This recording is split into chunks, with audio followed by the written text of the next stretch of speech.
Hello friends, मैं मंजू श्रीवास्तव अपने channel में आपका हार्दिक स्वागत करती हूँ।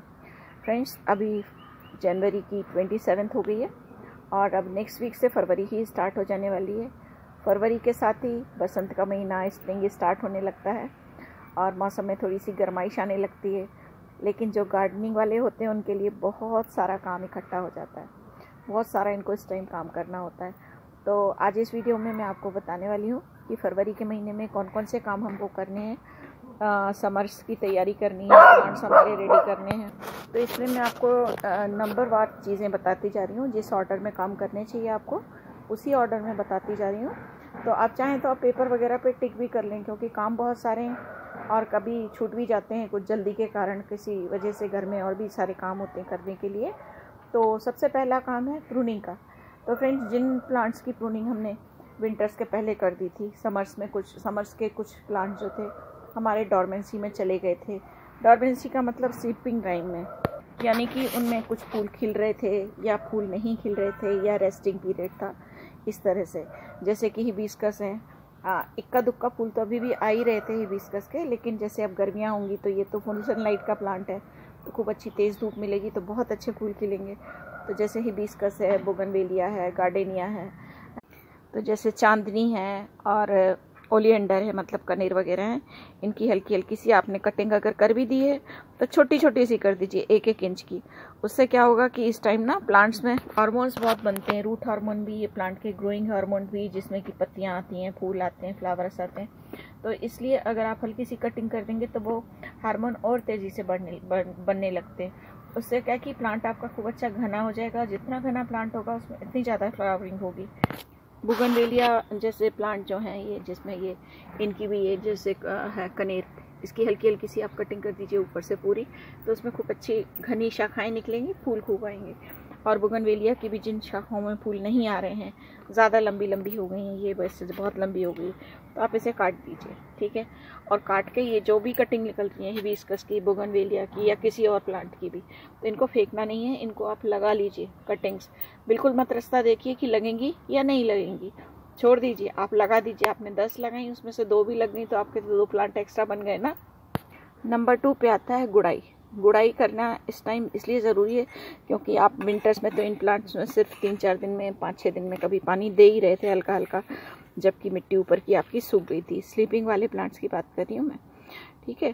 तो इनकी अच्छी से गुड़ाई कर दीजिए, मिट्टी उलट पुलट हो जाएगी तो जड़ों में अच्छी सी हवा लग जाएगी, मिट्टी में एरिएशन हो जाएगा। कई बार क्या होता है कि गमलों की मिट्टी ना बहुत हार्ड हो जाती है, जम जाती है, तो इसलिए गुड़ाई ज़रूर करें।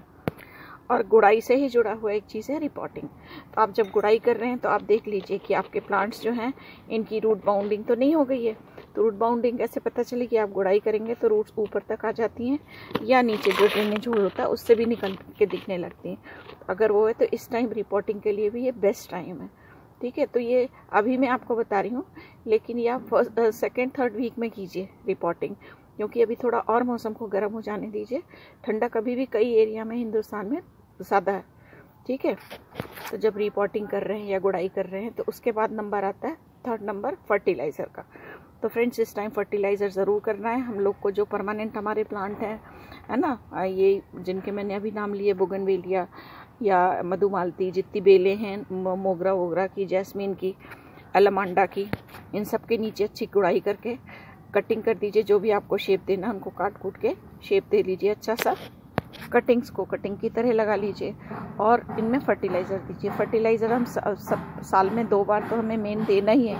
ये वाला बहुत इंपॉर्टेंट फर्टिलाइज़र होता है, फरवरी वाला और सितंबर वाला। फरवरी में हम थोड़ा ज़्यादा फर्टिलाइज़र करते हैं कि रिपोर्टिंग वगैरह भी अच्छी कर देते हैं, और ये जो सितंबर वाला तो उसमें थोड़ी कम फर्टिलाइज़र भी चल जाते हैं, लेकिन अभी देना बहुत ज़रूरी है क्योंकि अभी इनका ग्रोइंग टाइम है सभी प्लांट्स का, ठीक है। तो फर्टिलाइज़र खूब अच्छा दीजिए। फर्टिलाइज़र आपके पास बहुत अच्छी वैरायटी है। मस्टर्ड केक आप अभी भी दे सकते हैं, मार्च तक दे सकते हैं मस्टर्ड केक फर्टिलाइज़र। गोबर की खाद, वर्मी कंपोस्ट, DAP या किचन वेस्ट जो आपने घर में बना रखा है, या एंजाइम वगैरह, वो भी सब इस टाइम आप दे सकते हैं।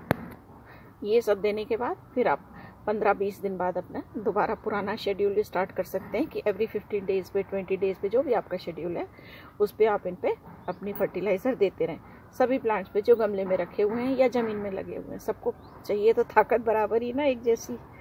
नंबर 4 पे आता है इन्फेस्टेशन। मतलब प्लांट्स पे इस टाइम जैसे मौसम चेंज होता है तो बग्स का बहुत ज़्यादा अटैक होता है, एफिड्स का, मैली बग्स का, है ना, और भी दूसरी तरह तरह के कीड़े होते हैं उन सब का। तो आप जो रेगुलर कर रहे थे नीम ऑयल और डिश वॉश का मिला के स्प्रे, वो आप वापस कीजिए। और मैली बग ज़रूर चेक करते रहिए, जो हिबिस्कस में बहुत ज़्यादा लगती है, हिबिस्कस, गार्डेनिया, है ना, और गुलाबों में बहुत ज़्यादा लगती है, तो उसको ज़रूर चेक करते रहिए। जैसे ही वो दिखती है तो इमिडाक्लोप्रिड डालिए पहली फुर्सत में। लेकिन अगर आप 15 दिन के गैप पे सभी प्लांट्स पे अपना एंटी फंगस पाउडर या आप जो रेगुलर नीम ऑयल डिश वॉश का स्प्रे करते रहते हैं, तो उसमें कीड़े लगने के चांसेस नेक्स्ट टू नील होते हैं। बहुत कभी कभार इक्का दुक्का लग गए तो लग गए, तो ये रेगुलर रखना चाहिए सबको। आपको अभी बताने का मतलब ये है कि आप सारी फर्टिलाइज़र वगैरह भी मंगा के रख लें। जो भी आपकी दवाइयाँ, एंटी फंगिस पाउडर या इमिडाक्लोप्रिड आपकी ख़त्म हो रही है तो मंगा के रख लें। पहले से आप इंतज़ाम करके रखेंगे तो वो बहुत अच्छा रहेगा आपके लिए।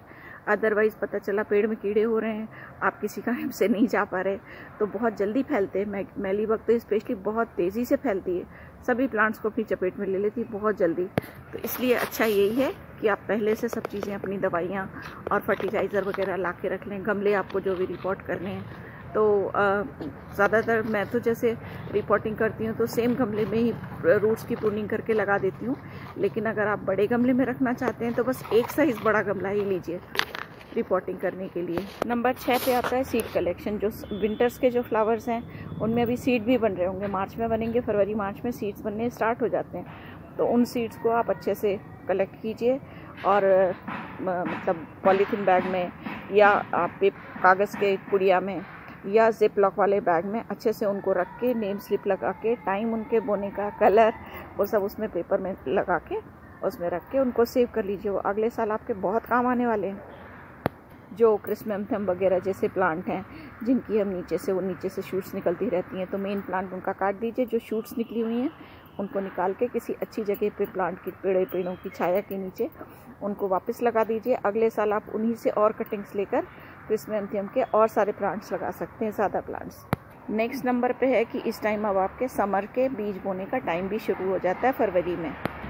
तो समर्स के लिए आप समर वाला जीनिया है ना, और सदाबहार हैं, पर्सलेन है, मॉस रोज़ हैं, इस तरह के प्लांट्स के आप बीज लगाना शुरू कर दीजिए। या आप पौध लेकर आना चाहते हैं तो उसके लिए भी आप तैयार रहें। लिस्ट बना लीजिए कि आपको कौन कौन से लेने हैं, या कोई पड़ोसी से बाय करने हैं, उनसे एक्सचेंज करने हैं, तो वो भी आप अपना नोट डाउन करके रख लीजिए। क्योंकि टाइम निकल जाता है तो फिर फूल खिलने में देरी होने लगती है। सही टाइम पे पर्सलेन, मॉस रोज़ वगैरह की कटिंग लग जाती है तो इनमें फ्लावरिंग बहुत अच्छी होती है। अदरवाइज़ जितने हम फूल चाहते हैं उससे कम ही हो पाते हैं। नेक्स्ट नंबर पे है कि समर्स की जो लोग सब्जियां वगैरह लगाते हैं, तो जैसे लौकी है, तोरई है ना, बैंगन है, इस तरह की जो सब्जियां लगाते हैं उनके भी बीज लगाने का टाइम है।